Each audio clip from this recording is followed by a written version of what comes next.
submitted after he won the UFC, went to Brazil. A guy put him to sleep in this choke. So Justin's in his turtle position. He's on his knees. And if you remember, turtle position is a transitionary position. And what I want to do is, I'm going to start off in this position. I want to have sideways pressure. All right, so my pressure is sideways on this position. Down a little bit, but more importantly, sideways.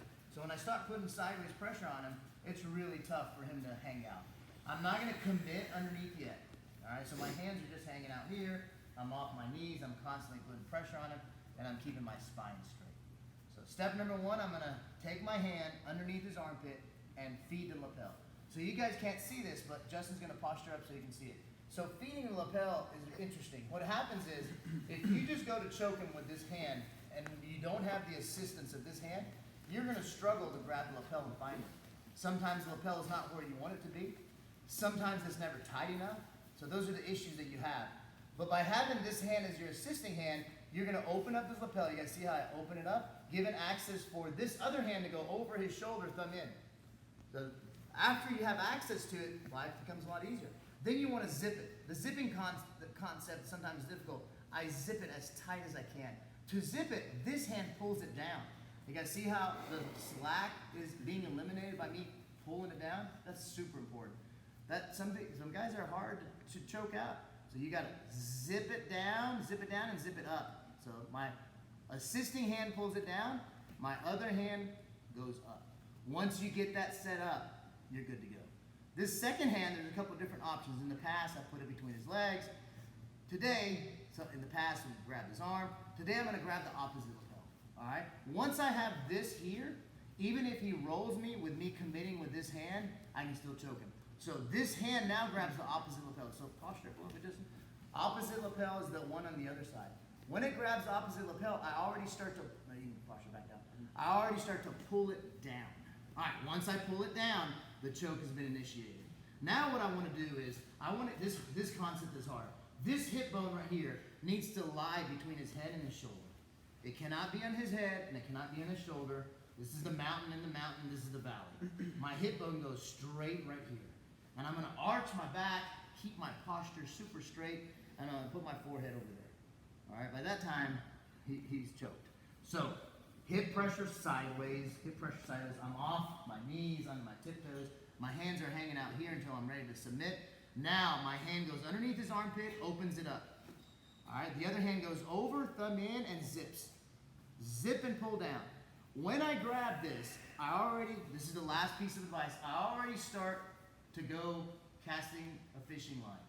So by doing this number right here, the choke goes way tighter. All right? It's a little trick that's really important. It starts to cut into his carotid artery right there. He already feels that choke.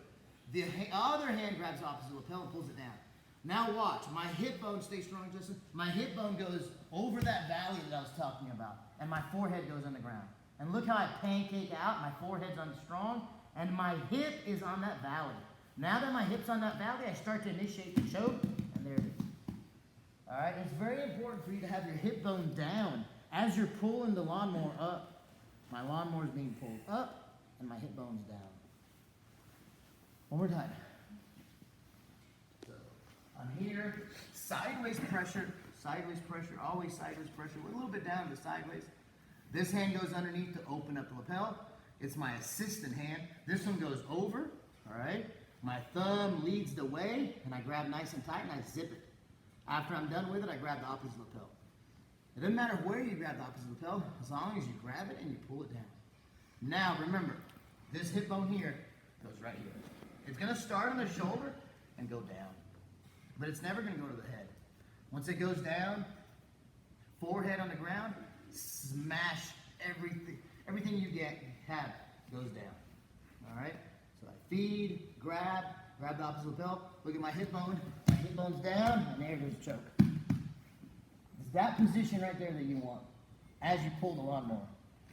Make sense?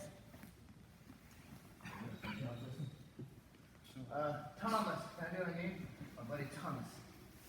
This is a joke that's been around forever. It's super simple, but it's super effective. So, hip pressure sideways. Stay strong, Thomas. Hip pressure sideways, all right? So I'm sitting here, trying to grab. My hand goes underneath his armpit, pulls it down. Feet, taking out the slack.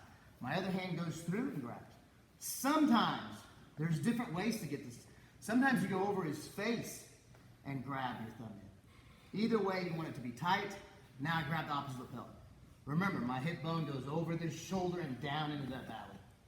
If you keep it here, on his shoulder, a big, strong guy will bench press you and knock you off. So you don't want it there. Look how I'm going to smash Thomas going that way. So once I grab it, I grab the opposite lapel, and I start to initiate the choke. Look how I'm over the valley. I'm here in this position. And then I'm pulling on the choke.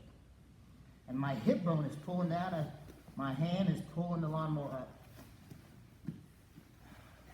Great choke.